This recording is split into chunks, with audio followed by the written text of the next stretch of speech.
Hello, c'est HR, votre chroniqueur. Vous avez compris, j'ai mis la casquette, nous allons voyager dans le temps. Je vais vous parler du film de Martin Scorsese sorti en 91, Les Nerfs à vif. Pourquoi j'ai choisi ce film? Tout simplement parce que actuellement au cinéma vous pouvez découvrir le dernier Scorsese, Killer of the Flower Moon. Mais là, nous allons faire donc le voyage dans le temps pour découvrir Les Nerfs à vif, la version de Martin Scorsese mettant en vedette Nick Nolte et Robert De Niro.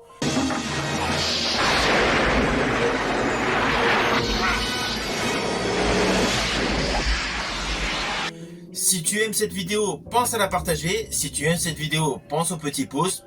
Let's go! Tired. Oh, thanks. I needed that. Yes. Hola! This town is so very nice, and everything's just so very, very nice. I'll come out wherever you are. I want you the hell off my property! You son of a... You, sir, will be hearing from the Ethics Committee.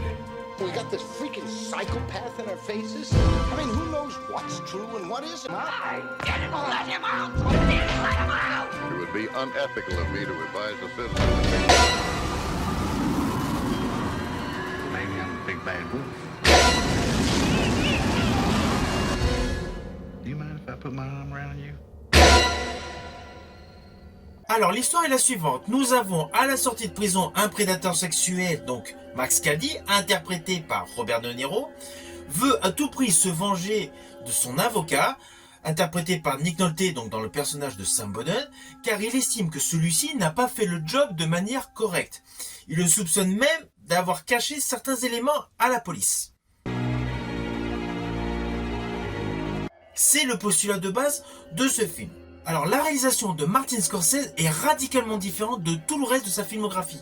Chaque plan séquence, chaque travelling, chaque plan large, chaque plan serré, on s'aperçoit qu'il y a un véritable hommage à Hitchcock. On ne peut s'empêcher de penser à Sueur froide. I want you to follow my wife.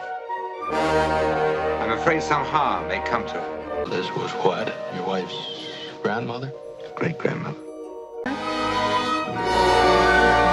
One final thing I have to do. Then I'll be free of the past.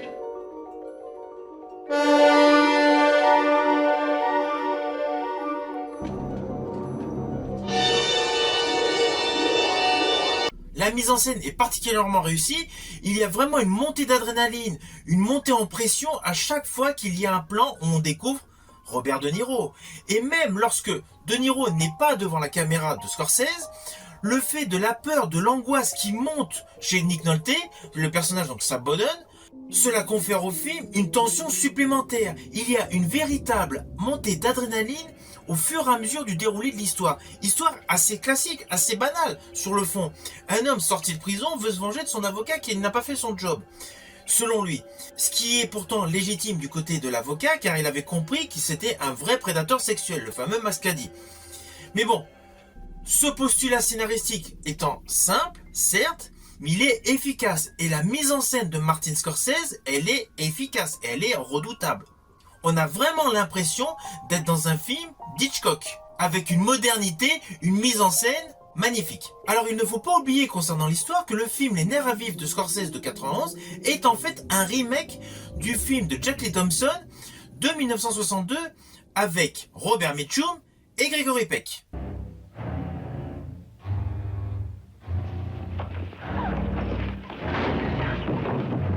Cape Fear, starring Gregory Peck, Robert Mitchum, Polly Bergen. Cape Fear, the screen's most terrifying war of nerves. Well, I've seen the worst, the dregs, but you are the lowest.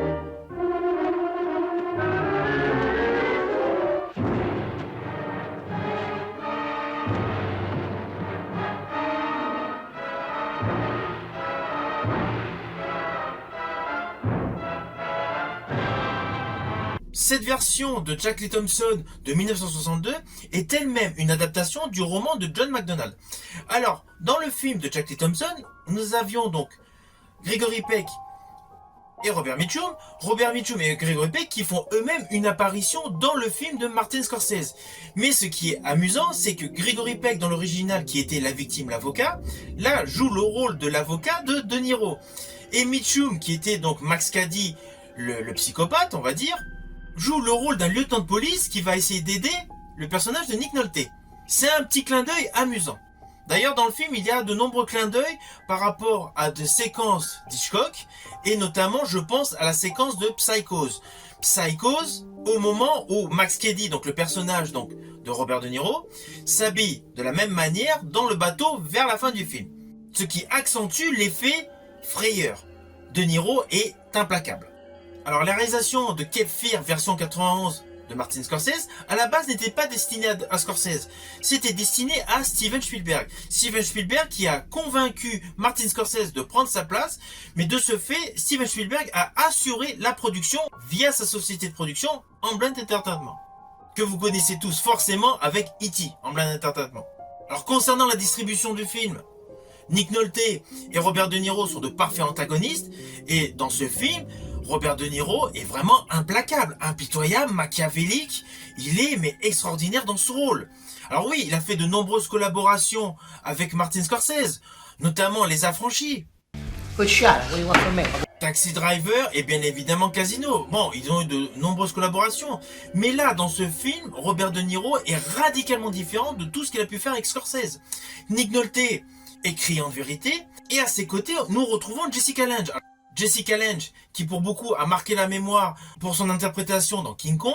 Introducing Jessica Lange as the beauty who charmed the beast, and starring the eighth wonder of the world, King Kong. Mais à savoir qu'en 92, c'est-à-dire un an après Les Nerfs à vif, elle a retrouvé Robert De Niro pour La Loi de la Nuit. Oh yes, I'm the great pretender. À ses côtés, nous retrouvons Juliette Lewis qui a eu une belle filmographie, mais pas aussi intense que Jessica Lange. Même si son rôle dans From Dusk Till Dawn a marqué les esprits de certains.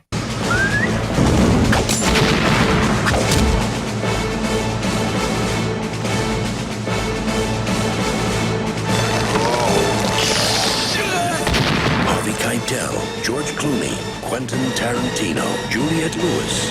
Welcome to slavery. No thanks. I already had a wife.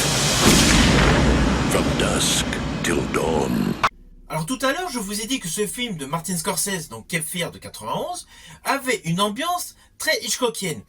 C'est très marqué dans chaque plan séquence, chaque plan visuel. Mais à cela s'ajoute la musique d'Elmer Bernstein. Elmer Bernstein, vous le connaissez pour la musique des SOS Fantômes. Mais là, pour ce film, Elmer Bernstein a en fait adapté, arrangé un score de Bernard Herrmann. Bernard Herrmann qui a composé de nombreuses musiques angoissantes, impulsant donc de la tension, une montée d'adrénaline, et notamment il a travaillé pour Alfred Hitchcock. Entre autres, il a fait la musique pour Les Oiseaux, Pas de printemps pour Marnie, La mort aux trousses.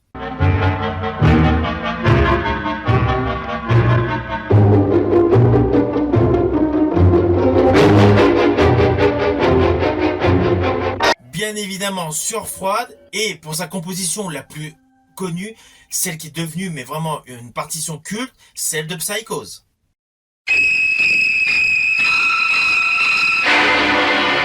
Alors au final, ce remake de Martin Scorsese est une plus-value au film précédent. À cela s'ajoute toute l'ambiance hitchcockienne, une photographie splendide et une interprétation de qualité. Ce film est un bijou du cinéma selon moi.